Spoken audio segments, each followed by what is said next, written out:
룻기는 흉년을 피해서 고향 땅 베들레헴에서 모압 땅으로 떠난 나오미 가족의 이야기를 다루고 있습니다. 모압에 정착한 지 10년이 지나서 보니까 나오미의 남편도 죽고 또 사랑하는 두 아들도 죽고 모압의 두 며느리만 남게 됩니다.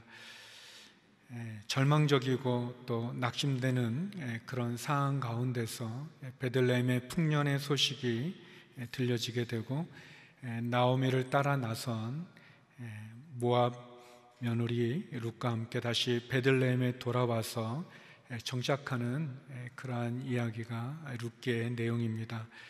하나의 문이 닫히면 또 다른 문이 열릴 수 있습니다.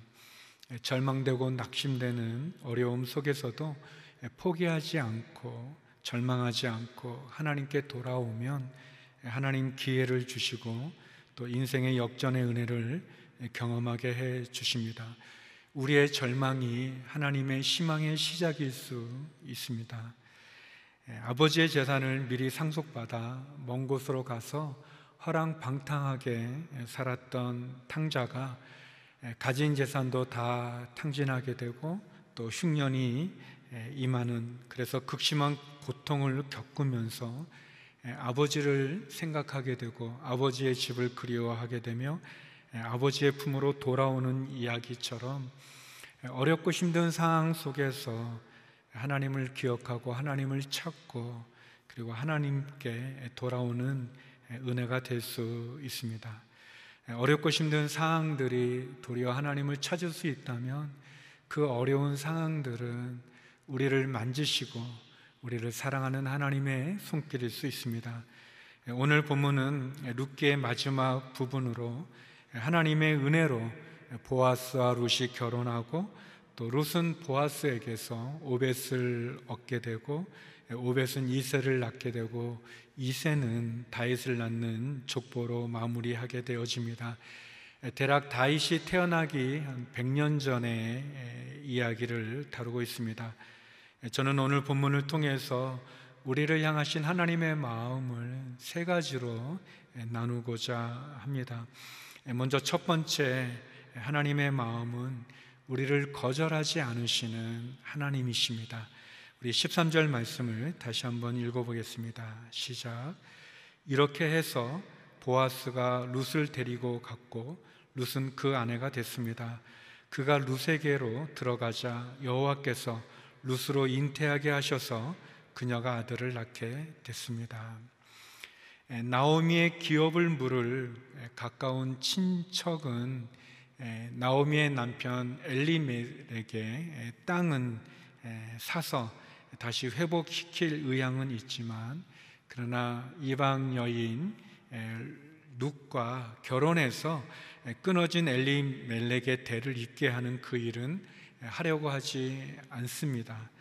아마도 그것은 이 가까운 이 친척은 이 엘리멜렉의 땅은 어떤 물질적인 이익은 줄 수 있겠지만, 그러나 자기 자손이 되지 않는, 그러면서도 자기 자식들과는 복잡한 관계에 얽힐 수 있는 그런 확률이 있는 나오미와 룻의 자녀하고는 엮이고 싶지 않은 그런 마음이 있었고, 또 한편으로는 이 외국인이죠. 외국 며느리 이 룻을 이렇게 아내로 맞이한다고 하는 것이 어떤 민족적인 편견 또는 인종적인 편견이 있어서 그렇게 거절했을 수가 있습니다.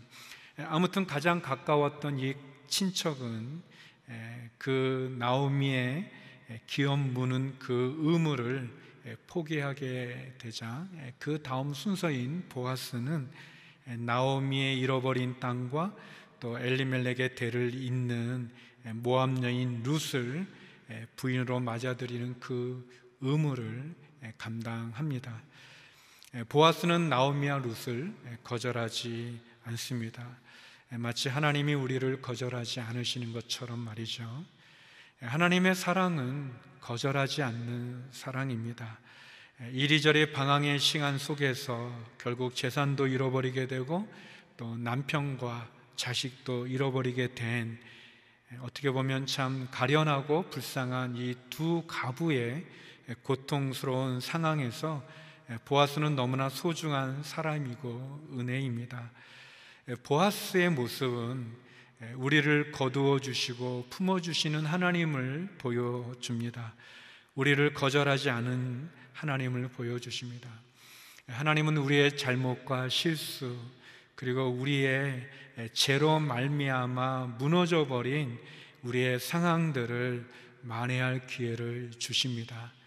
나오미가 약속의 땅 베들레헴을 버리고 이방신을 섬기는 이방 땅 모압으로 옮겨갔지만, 그리고 시간이 지나 그가 모든 것을 잃어버리고 절망적인 상황이 되었지만, 나오미와 룻이 다시 약속의 땅으로 하나님의 품으로 돌아오고자 했을 때 하나님은 이 불쌍한 두 가부를 품어 주셨습니다. 더 이상 지난 시간의 잘못, 죄로 판단하지 않고 제한하지 않고 품어 주시고 받아 주시는 거죠. 은혜를 베풀어 주십니다. 우리를 거절하지 않으시는 그 하나님의 모습입니다. 너는 나의 보배다, 내가 너를 택했고 너는 나의 기쁨이다 라고 말씀하는 하나님의 사랑을 우리가 볼 수 있습니다. 하나님이 우리를 거절하지 않는다는 사실은 우리는 십자가를 통해서 명확하고 분명하게 알 수 있습니다.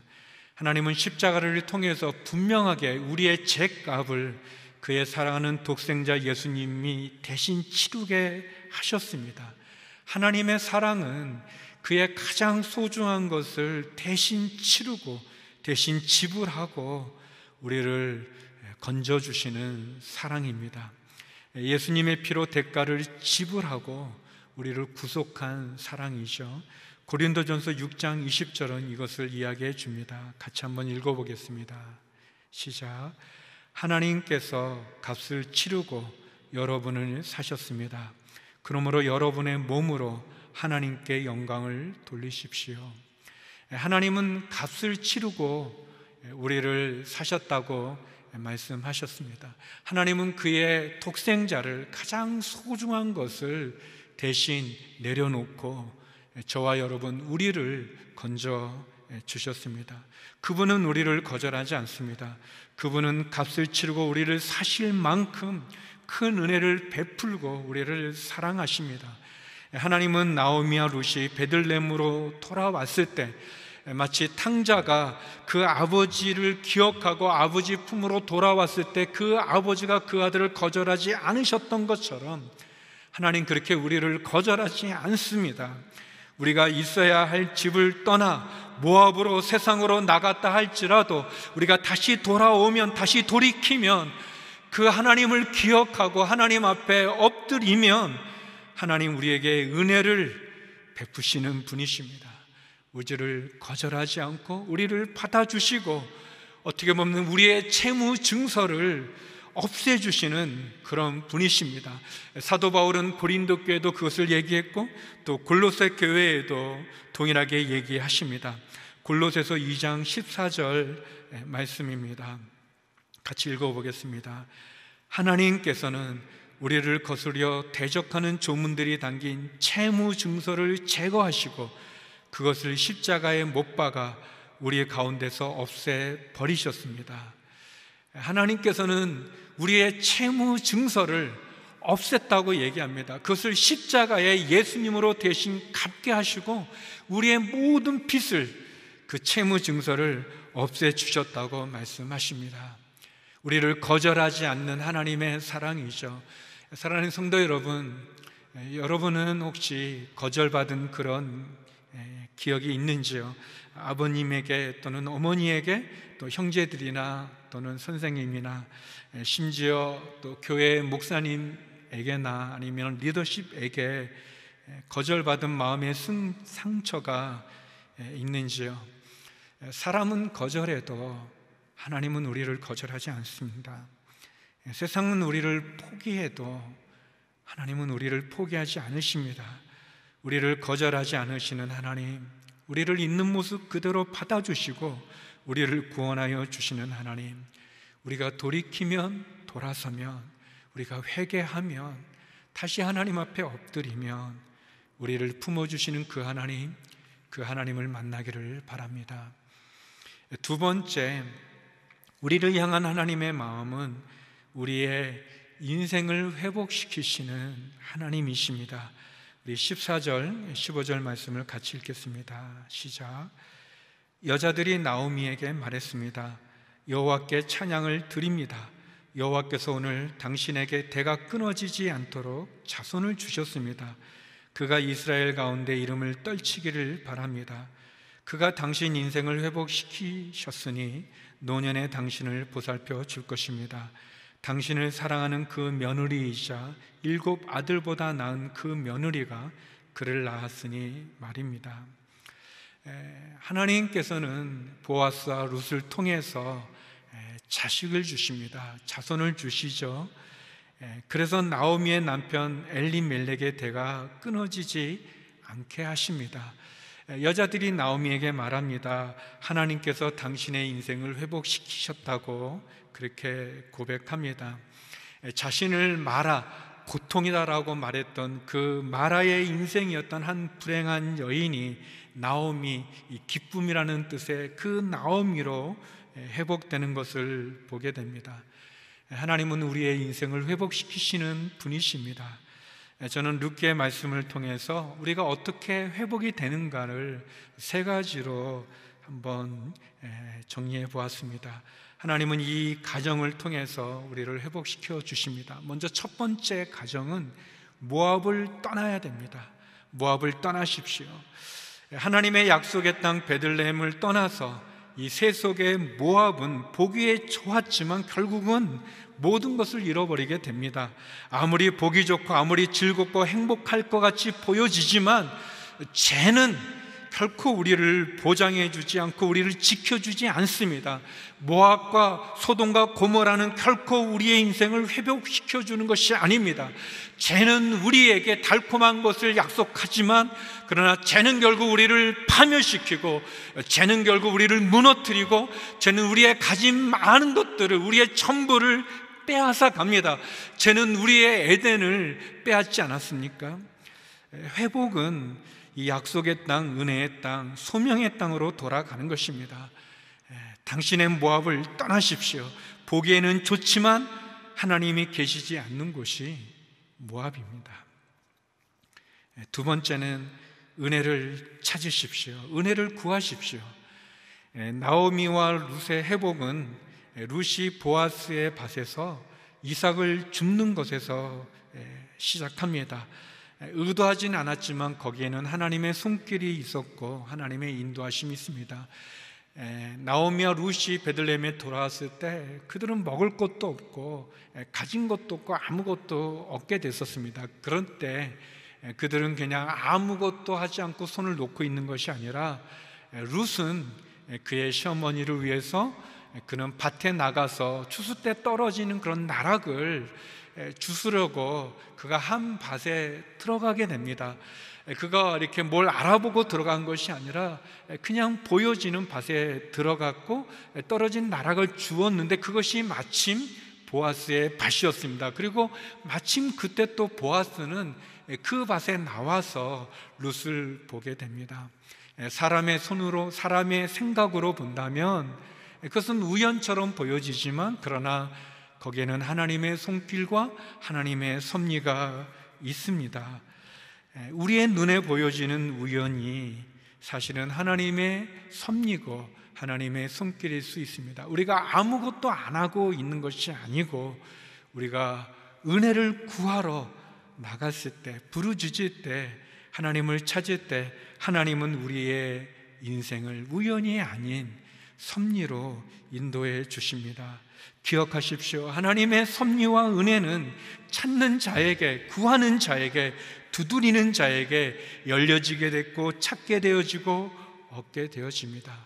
아무것도 안 하면 아무것도 일어나지 않는다는 말이 있지 않습니까? 자동문조차도 다가가야 그 문이 열려집니다. 하나님은 구하고 또 찾고 두드리는 자에게 은혜를 베풀어 주십니다. 세 번째는 미래를 기대하라는 것입니다. 미래를 기대하십시오. 보통 사람들은 과거에 대해서는 보통 후회합니다.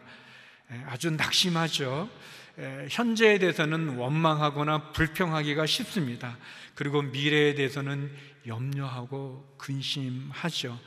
그것은 죄를 가진 인간의 본성입니다. 죄는 그렇게 우리에 대해서, 과거에 대해서 후회하고, 현재는 불평하고, 미래는 염려하게 만듭니다. 죄는 결국 우리의 모든 것을 빼앗고 무너뜨리게 됩니다. 그러나 하나님의 마음은 우리가 죄로 말미암아서 우리가 무너지거나 심판받기 원하는 것이 아니라 우리를 구원하기 원하고, 우리가 돌이켜서 다시 하나님 그 에덴으로, 하나님의 그 사랑의 자리로 나가기를 원합니다. 그것이 하나님의 마음이죠. 그래서 성도는 하나님을 믿는 믿음으로 우리는 과거를 후회하는 것이 아니라 과거를 인정하고, 또 현재를 불평과 원망으로 가득 채우는 것이 아니라 감사하고, 그리고 미래를 염려와 근심에 빼앗기는 것이 아니라 기대하는 것이 우리에게 필요합니다. 하나님은 돌이키는 자에게 기회를 주시는 분입니다. 우리 장로님의 기도처럼 지금은 코로나19로 말미암아 우리는 어려운 시간들을 보냅니다. 그러나 이것이 우리의 전부는 아닙니다. 분명 우리는 이 시기를 통과해낼 것입니다.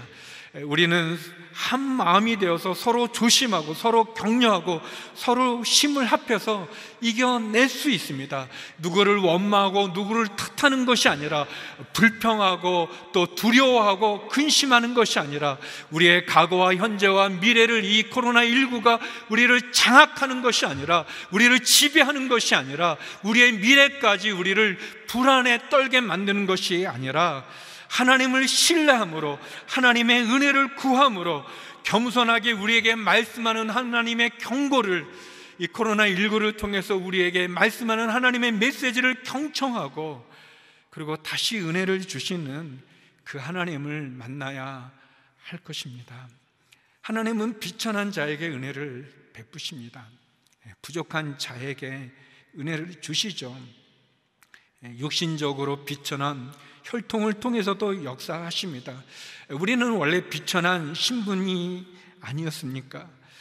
그런데 우리들이 다 예수님으로 말미암아 하나님의 자녀가 됩니다. 십자가죠. 그 십자가를 통해서 우리가 은혜를 입는 거죠. 우리의 힘이나 자격이나 능력이 아니라 하나님의 은혜로 된 것이죠. 은혜로 우리를 회복하시는 하나님, 그 하나님을 만나시기를 바랍니다. 애굽의 노예 생활에서 구원하신 그 하나님, 우리에게도 보아스를 허락해 주시는 그 하나님을 우리가 만나야 될 것입니다. 하나님은 우리의 인생을 회복시키기 원하십니다. 그것이 하나님의 마음입니다. 요셉의 인생도 그랬고, 룻의 인생도 그랬고, 바울의 인생도 그랬고, 그리고 베드로의 인생도 그렇지 않았습니까? 마찬가지로 우리의 인생도 회복될 수 있습니다. 코로나19의 위기와 어려움도 우리 교회들마다, 우리 가정들마다, 이 나라, 이 민족, 전 세계는 이겨낼 것입니다. 회복될 것입니다.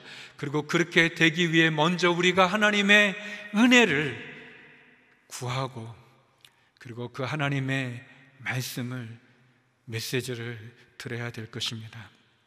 세 번째로, 우리를 향한 하나님의 마음은 각오로운 미래를 제한하지 않는 하나님이십니다. 우리의 각오로운 미래를 제한하지 않으십니다. 우리 16절, 17절 말씀을 같이 읽겠습니다. 그러자 나오미는 그 아이를 데려와 가슴에 품고 보살폈습니다. 이웃 여자들이 나오미가 아들을 낳았다 하며 그 이름을 오벳이라고 불렀습니다. 그는 다윗의 할아버지며 이새의 아버지가 됩니다. 하나님은 실패한 인생 같았던 나오미와 룻에게 큰 위로와 기쁨을 주십니다. 하나님은 나오미의 그 가거나 또는 룻이 외국인이라고 하는 그 이방인의 배경으로 이 두 여인의 미래를 제한하지 않으셨습니다.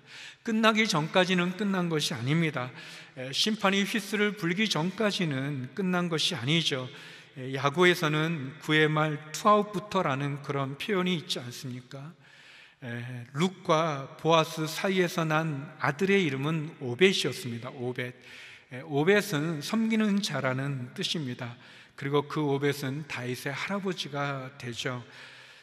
다윗의 가문에서 나중에 예수님이 나지 않습니까? 예수님은 오벳의 이름의 뜻과 같이 섬기는 자로 우리에게 오셨습니다. 그분은 비천하고 연약한 몸으로 우리에게 오셨고 비천하고 연약한 우리들을 구원의 자리로 인도해 주셨습니다. 예수님께서는 마가복음 10장 45절에 이렇게 말씀하셨습니다. 인자 역시 섬김을 받으러 온 것이 아니라 섬기러 왔고 많은 사람들을 구원하기 위해 치를 몸값으로 자기 생명을 내어주려고 온 것이다. 예수님은 섬기러 우리에게 오셨다고 말씀하시고 자기의 목숨을 우리를 대신하는 몸값으로 치르신다고 말씀하고 계십니다. 룻기는 이 이후의 본문 18절부터 21절에 보면 족보가 나오게 되는데 그 족보의 시작이 베레스라는 사람부터 시작을 합니다. 이 베레스는 예전에 그 구약에 보면 가부 다말이 시아버지 유다와의 부정한 관계를 통해서 낳은 아들입니다. 그리고 룻기에는 자세히 기록되지 않지만 살몬이라는 사람은 기생 라합을 통해서 보아스를 낳게 됩니다. 어떻게 보면 예수님의 조상 중에는 비천한 여인, 이방 여인이 들어 있습니다. 하나님은 아무리 비천하고 이방인의 지위를 가져도 하나님을 믿고 의지하는 사람을 구원하신다는 사실을 그 짧은 족보를 통해 우리에게 말씀하시죠. 하나님은 우리의 미래를 우리의 각오로 제한하지 않으시는 분이십니다. 하나님은 각오로 우리의 미래를 제한하는 분이 아니십니다. 우리가 아까 읽었던 15절에 7 아들보다 나은 그 며느리라는 그런 표현이 있어요. 우리나라도 옛날에 그 잘 키운 딸 하나 10아들 부럽지 않다라는 그런 말과 좀 비슷하죠. 제가 생각하면 옛날 분들은 어떻게 용감하게 그런 말을 다 했나 모르겠다는 생각을 하게도 됩니다. 그런데 이 말의 어떤 영적인 더 깊은 뜻은 하나님을 믿고 따르는 이방인들이 형식은 있지만 실제는 하나님을 섬기지 않는 유대인들보다 더 낫다고 하는 그런 의미를 포함하는 그런 표현입니다. 사랑하는 성도 여러분, 과거에 얽매여 있지 마십시오. 과거의 거짓에 속지 마십시오. 과거의 화려한 영광에 취하지도 마시고 또 과거의 실패나 과거의 상처 가운데 머물지 마십시오. 하나님은 우리의 각오로 우리의 미래를 제한하는 분이 아니시기 때문에 그렇습니다. 룻기의 이야기는 마라의 고통에서 기쁨의 찬송으로 인도해 주는 이야기입니다. 룻기의 보아스는 우리의 기업을 회복시키시는 예수님과 하나님의 사랑의 이야기입니다. 룻기는 궁극적으로 예수님을 통해서 참된 안식을 주시고 우리의 잃어버린 기업을 다시 찾아주시는 우리의 생명의 회복자로 이끄는 이야기입니다. 결론적으로 나오미와 룻에게 보아스를 주신과 같이 하나님은 우리에게 예수님을 주셔서 그 십자가를 통해서 우리의 모든 고통과 아픔과 어려움 속에서 우리를 건져주시고 구원하여 주시고 우리에게 기회를 주시고 회복을 주시고 우리의 삶을 인도해 주시는 그런 이야기입니다. 시브리서에는 이 예수님이 어떤 분인지를 우리에게 이렇게 고백하고 있습니다. 함께 우리 말씀을 기억하면서 뜻을 생각하면서 함께 시브리서 4장 14절에서 16절의 말씀을 같이 한번 읽어보겠습니다. 시작. 이와 같이 우리에게 하늘로 올라가신 위대한 대제사장 곧 하나님의 아들 예수가 계시니 우리가 고백한 신앙을 굳게 지킵시다. 이는 우리에게 계신 대제사장은 우리의 연약함을 동정하지 못하시는 분이 아니며 또한 모든 면에서 우리와 동일하게 시험을 당하셨으나 죄가 없으신 분이기 때문입니다. 그러므로 자비하심을 얻고 필요할 때 도우시는 은혜를 얻기 위해 은혜의 보좌 앞으로 담대히 나아갑시다. 사랑하는 성도 여러분, 우리에게는 하늘의 오라가 올라가셔서 하나님 보좌 우편에 앉아 계신 대제사장 되신 예수님이 계십니다. 그 예수님은 우리에게 은혜를 베푸시는 분이시고 때를 따라 은혜를 주시는 그 예수님이 우리에게 계십니다. 그래서 우리는 하나님의 마음을 알고 그 하나님의 마음은 우리를 거절하지 않으시고 우리의 인생을 회복시켜 주시고 과거로 미래를 제한하지 않으시는 하나님이십니다. 우리를 향한 하나님의 마음이죠. 이번 한 주간도 때를 따라 돕는 은혜를 베푸는 그 예수님, 그 하나님의 마음을 따라 다시 한번 우리의 죄악에서 돌이켜 하나님께 나아감으로 하나님이 주신 은혜를 통해 승리하는 저와 여러분, 그리고 우리 교회, 그리고 이 나라 이민족이 되기를 주의 이름으로 축원합니다. 기도하시겠습니다. 거룩하신 아버지 하나님, 우리를 거절하지 않으시고 우리를 회복시켜 주시며 우리의 각오로 우리의 미래를 제한하지 않으시는, 때를 따라 도와주시는 그 은혜의 보좌에 계시는 예수님에게로 우리가 돌이켜 주님께 나아감으로 다시 일어나 전진하여 승리하는 저희들이 되게 하여 주시고 이 나라 이민족이 되게 하시고 우리 교회와 전 세계가 되게 하여 주시옵소서. 예수님 이름으로 기도드립니다. 아멘.